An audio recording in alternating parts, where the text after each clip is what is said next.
Aloha! Here we are in Maui, prone foil surfing our absolute brains out, and special treat for us, something I've looked forward to a long time.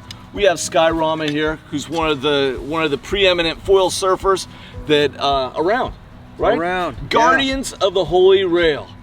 Right here on Maui, guardrails all the time and around the other places in the breaks. In this video, what we're going to talk about is how to choose the front wing. What conditions for prone foil surfing do you want? Should it be, and we'll talk primarily in the Armstrong family. So when might you want to choose a 1550, a 1050, 1250, 1850? We're focusing on the HS series as opposed to the CF. And let's just dig right into it. You guys are competent enough that you can pretty much ride any foil in any conditions. I think for me, as I'm getting started, I started on the 1550 just because I'm very used to that foil, and when I'm in the ocean, I'm popping up. It's such a stable foil that moves through. And I know after you go through the progression, you know, the 1550 seems a little slow for you guys in terms of in the ocean, and so you moved on to 1250, 1050, 1850. But let's start with and talk a little bit about the 1050.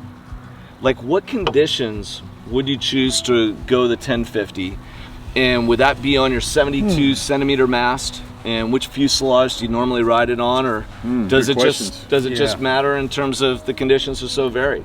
You know, most of the guys out here I'm foiling with, they're typically on the 72, or they start with the 72. That's kind of the, you know, the standard size.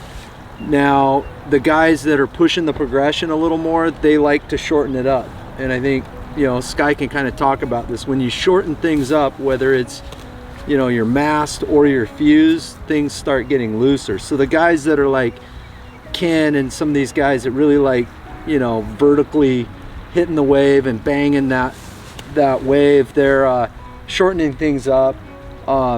The 1050 though, you know, back to that, as far as a wing, it's a high performance wing. It works really well in solid surf. You can throw it around, it's really loose. Pumping wise, you got to be on your game to pump it. So if, you know, it's a wing where you can pump it, and if you're really good, you can pump it just fine, pump way out, reconnect waves. But you know, if you get out of the rhythm or you get a little low, then it becomes tough. Yeah, well, the 1050, the thing that I used it for was the freighter waves. So towing into freighter waves, because it handled speed so well. Yeah, I could be up like 20, 24 miles an hour. That thing, I felt, well, 24 a little high, but around 20, 22, it felt pretty stable. You know, that's being towed behind a boat, which is very different. You know, going into that freighter wave had a lot of speed. Right. Different here than in the ocean, but. Yeah, that's a good point. You know, the reality is the smaller foils can handle higher speed. Like, you know, back to the 1550 or some of those, you know, thicker foils, they can tend to bog down. I don't know. What's your take on that, Sky? Yeah, absolutely. The 1050, by the way, getting into that, 1050 for me, I also, if you guys didn't know, I test for Foil Magazine a lot of different gear and equipment, and after testing a lot of the gear out there, I realized, you know, for me personally, so far what I've tested was the 1050 is hands down by far the most high performance, the loosest wing out there. Yeah. As of now, to date, you know, companies releasing wings all the time, but it's been holding it down for quite a few months now, and you know, I've tried quite a few, and I can't say I've tried them all, you know, but they're pretty close. Yeah. And I have to say, man, the 1050, it's just the best surf wing on the market. There's no question about it. And I don't say that just because I ride, you know, for Armstrong. I'm saying this because it really is the truth from what I've felt and rode out there. Yeah. Well, talk about, like, you know, the progression, right? Like, what are most guys looking for? You know, because a lot of guys out here on Maui, they were high performance surfers, right? And Right. so, you know, you see some of the guys get into foiling, they're starting out with bigger, more stable wings, but you know, you can probably talk a little bit more about that. Once it starts getting more high performance, you want to do different things, like maybe airs or throw the tail Yeah, so over. if you're athletic and you come from wakeboarding, surfing background, and you're really high performance and you know you can paddle and you got the conditioning, I'd say go for the 1050 because, you know, you can connect 3 or 4 waves really. And as long as you keep the speed and understand the wing, and the 1050 has a lot of lift. It's lifting 200-pound guys, you know, for a little surface area. So it has a lot of lift. It's still really thin, and it's just a great all-around wing that it's become a favorite amongst a lot of people for sure. And I think it's great for, you know, just about all levels. I ride it personally. I ride the 1050 from knee high all the way up to overhead. So it's a very versatile wing. If I had to still choose one, 1250 is now starting to become my favorite, but I was on the 1050 again today when I borrowed my buddy Ken's board. We swapped because he wanted to try my Armstrong board. And I realized, God, this 1050 has still a lot of lift. right. It's still loose. But that being said, it didn't pump as well as the 1250. Yeah. And so, you know, there's a trade-off. You can't really always have it all, but if you can have a well-rounded wing, that's where this topic comes in right here. You know, for a little bit of everything. So now we shift off the 1050, high performance, it's fast, and that has a wave shape, into the 1250, which is a mid-aspect wing that came out recently from Armstrong. And this one is, I kind of think of it as the little brother to the 1850, both being mid-aspect wings. And this one seems to pump very well, have a lot of speed, but still have a good amount of performance. Absolutely. If I may, I got this about a month before it was out on the market.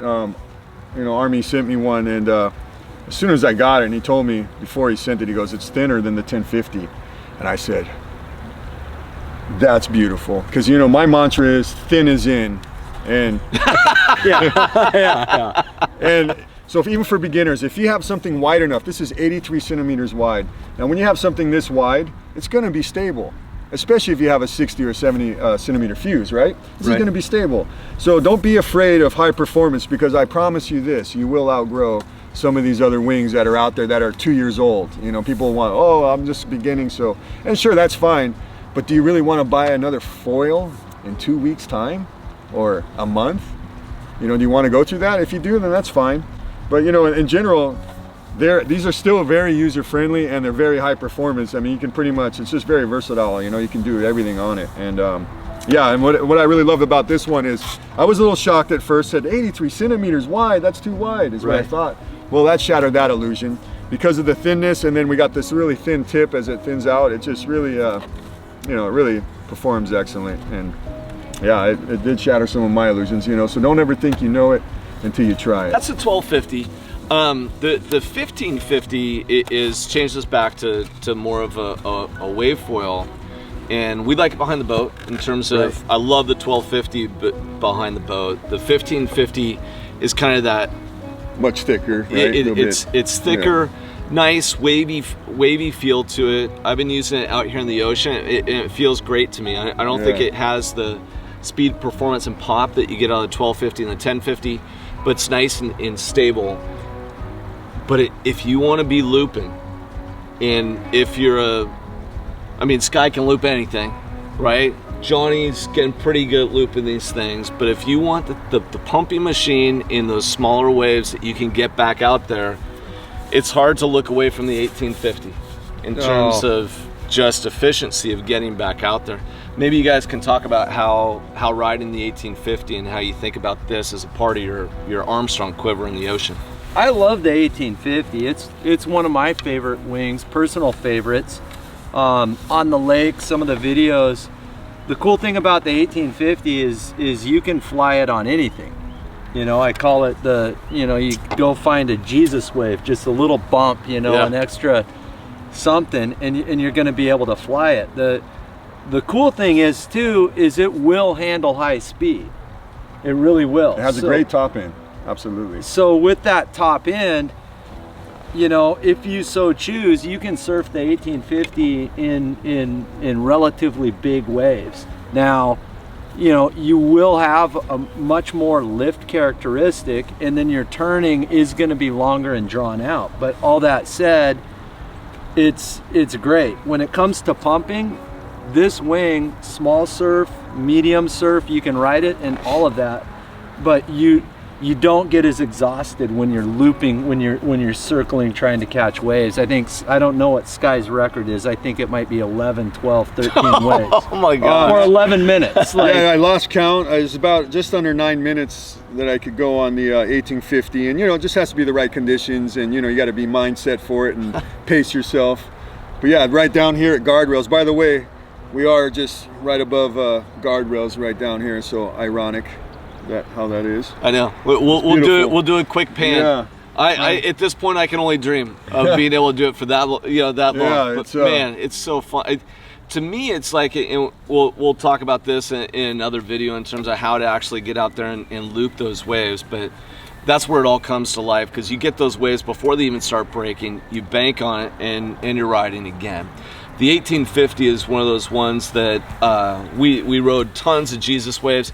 It's our primary wave in the lake to be able to steal waves, but out here in the ocean, the thing just, it goes and it cuts. yeah, it really does. You know, I mean, the way I would say it is it kind of depends. It's a high performance longboard, right? Your 1250, your 1050, now you're getting into high performance shortboard, but you know, just like, you know, you can throw them around. You can do performance things. What's cool about the 1850, a lot of people don't realize, yeah, there's a lot of surface area here, but it actually surfs really well. When I finally dialed the mast position, you know, and that's a whole nother topic we'll get into, but once you find the sweet spot on this wing, I didn't realize this, but eventually, in the beginning, I couldn't do any kind of, you know, wing out or anything like that, get the tips out. Now, once I found the spot, now I can fully throw this in small surf, get the wing tips out, and actually do one. Yeah, I didn't know if I shared that with you guys, but yeah, I can do 180 wraparound turns on this. So this, Nice. That's pretty cool, because a lot of high aspects, unless they're smaller high aspects, you can't really do that, right? Unless you have a little wider. But yeah, this is amazing for such a big wing. You can actually surf it really well. It does have a good top end, has a great bottom end, so it has a huge range. It's pretty thin. It's only slightly thicker than the 1050, just a little bit, and rightly so for given the size of it. And overall, like I said, it pumps really well. You know, you have more surface area, so it's not going to be quite as you know, as efficient as some of your most high aspects out there. But this thing turns. Yeah. Remember that. This thing turns. It turns, baby. It turns. And I always think about that is you got to commit to it. You commit to it, it's going to commit to you. Yeah. Hopefully you enjoyed this video. We walked you through plenty of things to think about in terms of whether Armstrong is the brand you choose or you use a different one. You can think about these general sizes that we use, you know, in terms of to guide your selection on different days. You know, it's always interesting to me when people say, well, you know, is this biased or this not biased? When we talk about Armstrong, it's actually not biased. You heard Sky has been on a bunch of different wings. I've ridden a bunch of wings. The reason we actually choose to spend our time on Armstrong, and that's an actual choice that we make, is because as it stands right now, it's the best wing on the market. So I hope you enjoyed this. Go ahead and check out Skyrama at his Instagram. It's at sky.rama. You can see all kinds of great content, all kinds of next level foil surfing, prone surfing. Thank you, Johnny. It's always good to be here in Maui with you. Thank you, Sky. Absolutely. And subscribe to the YouTube channel. Follow us on Instagram. Leave any questions that you have and we'll get right back to you. Thank you so much. Aloha. Big aloha.